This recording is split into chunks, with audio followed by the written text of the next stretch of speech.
በተቀደሰችው ኦርቶዶክስ ጉባኤ በመሐላ ቃሌን እሰጣለሁ።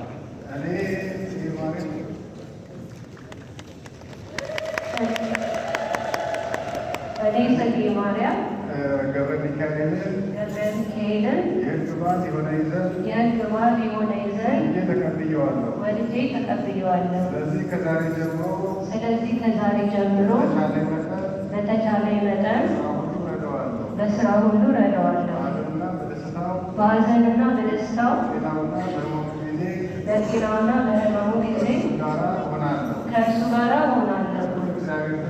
በውድ እግዚአብሔር ትእዛዝ ከእሱ በሞት እስክለይ ድረስ ከእሱ ጋር እሆናለሁ፣ እታዘዘዋለሁ።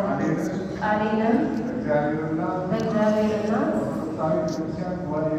በኦርቶዶክሳዊ ጉባኤ ፊት